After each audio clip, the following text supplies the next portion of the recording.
Thermodynamics physics की वो branch है जो कि हीट, वर्क एंड एनर्जी के रिलेशन को आपस में डिस्क्राइब करती है। ये साइंस हमें ये बताती है कि कैसे एनर्जी जो है वो एक फॉर्म से दूसरी फॉर्म में ट्रांसफॉर्म होती है। The first law of thermodynamics that described that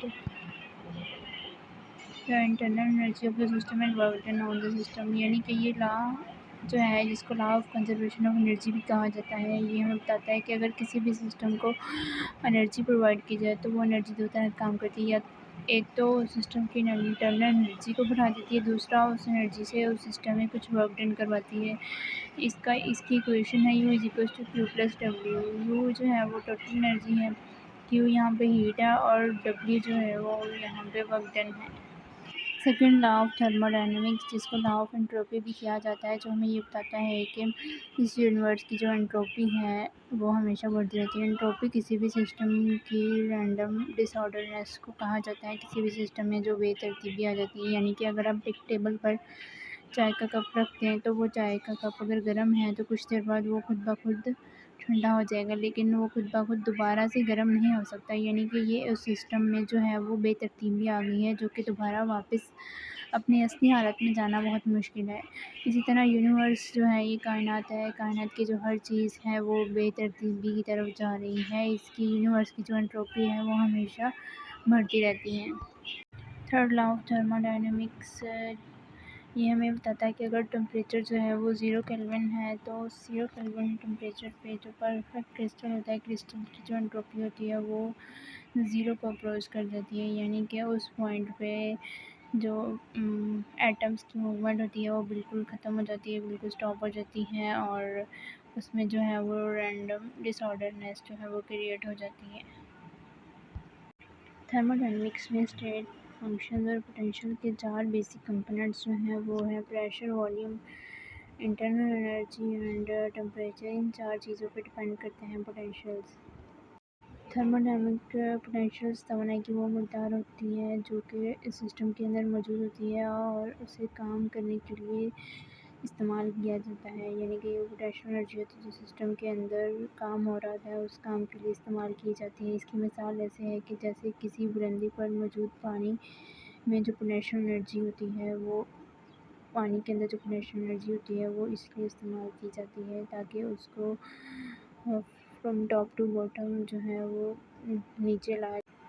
next है आइडियल गैस लॉज। ये आइडियल गैस लॉ का जो बिहेवियर है वो डिपेंड करता है pressure, volume, number of moles and temperature की रिलेशनशिप पे। जो आइडियल गैस लॉ है वो हमें क्या बताता है कि PV is equal to NRT। R यहाँ पे यूनिवर्सल कांस्टेंट है, T टेम्परेचर और N जो है वो नंबर ऑफ मोल्स।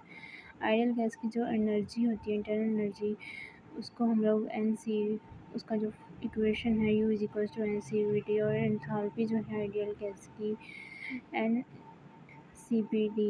आर जो है यहाँ पे यूनिवर्सल कांस्टेंट है, CV जो है वो मोलर हीट कैपेसिटी है एक कांस्टेंट वॉल्यूम पे और CP जो है वो मोलर हीट कैपेसिटी है एक कांस्टेंट प्रेशर के ऊपर। थर्मोडायनेमिक मैक्सवेल इक्वेशंस जो कि बहुत ही इम्पोर्टेंट हैं, ये थर्मोडायनेमिक्स मैक्सवेल इक्वेशंस जो हैं वो टेम्परेचर, वॉल्यूम और प्रेशर के रिलेशन को ज़ाहिर करती हैं। थर्मोडायनेमिक पोटेंशियल्स, ये इक्वेशंस जो हैं वो इस असूल पर मबनी हैं कि थर्मोडायनेमिक पोटेंशियल्स जैसे कि एंथैल्पी हो गया, इंटरनल एनर्जी हो गया और एंट्रोपी, स्टेट फंक्शंस जैसे, इन सब के ज़रिए हम ऐसी चीज़ों की पैमाइश कर सकते हैं जिनकी डायरेक्टली मेजरमेंट बहुत ज़्यादा मुश्किल है। इनको याद करने की जो ट्रिक है वो ये है कि सबसे पहले आप इंटरनल एनर्जी देखें, partial T divide by partial V is equals to minus partial P divided by partial S। एक तरफ पार्शियल V है तो उसके साथ हम S लगाएंगे, दूसरी तरफ पार्शियल S है तो V लगा देंगे। सेकेंड इक्वेशन निकालने के लिए हम फर्स्ट इक्वेशन को देखेंगे। ये जो आमने सामने टर्म्स हैं जैसे कि partial T over partial P is equals to partial V over partial S at constant pressure. जो थर्ड इक्वेशन है उसको निकालने के लिए हम सेकेंड इक्वेशन का रिवर्स कर लेंगे। Partial S over partial V at constant volume is equals to partial P over partial T at constant volume. Last equation है फ्रॉम गिब्स एनर्जी। इसको फाइंड आउट करने के लिए जो हमारे पास फर्स्ट इक्वेशन है पार्शियल टी और partial V is equals to partial P और पार्शियल एस, इसका रिवर्स कर लेंगे। पार्शियल एस और partial V is equals to negative का साइन ऐसे ही आ जाएगा पार्शियल वी और partial T eight constant pressure.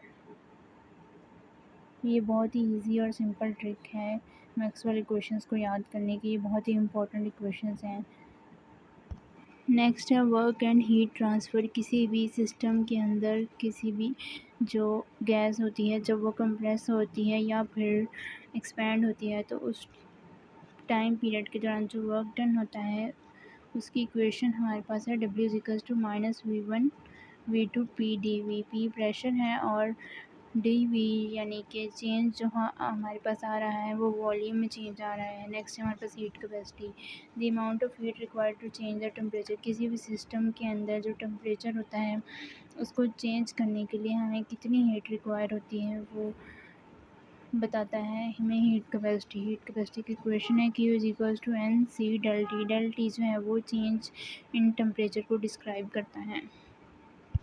Next है हमारे पास efficiency and cycle. Carnot engine efficiency. Carnot engine एक थ्योरेटिकल इंजन है जो कि मैक्सिमम जो है वो एफिशिएंसी प्रोवाइड करता है। इसकी वर्किंग जो है वो दो चीज़ों पर डिपेंड करती है, hot temperature reservoir and cold temperature reservoir पे। ईटा जो है वो एफिशिएंसी को रिप्रेजेंट करता है, TC cold temperature reservoir and TH जो है वो हॉट टेम्परेचर रिजर्वायर को डिस्क्राइब करता है। अगर आप किसी भी इंजन की परफॉर्मेंस को बढ़ाना चाहते हैं तो TC को कम करना होगा, TH को बढ़ाना होगा, क्योंकि TC को कम करना जो है वो बहुत ज़्यादा इम्पॉसिबल है। इसीलिए किसी भी का इंजन की जो एफिशिएंसी है वो 100% नहीं रहती, हमेशा 100% से कम रहती है, जस्ट लाइक 99.9%, 99%। हकीकी ज़िंदगी में TC जो है वो माहौल का एनवायरनमेंट होता है जिसमें कोई भी इंजन जो है वो वर्किंग परफॉर्म कर रहा होता है। और TH को बढ़ाने की भी एक लिमिट होती है, क्योंकि हमारे जो इंजन्स होते हैं या मशीन्स होती हैं वो एक ख़ास टेम्परेचर के बाद जो है वो मेल्ट होना शुरू हो जाती हैं अगर उनका टेम्परेचर बढ़ा दिया जाए। तो इसीलिए यही वजह है कि आज तक दुनिया का कोई भी इंजन जो है वो उसकी परफॉर्मेंस 100% नहीं रही,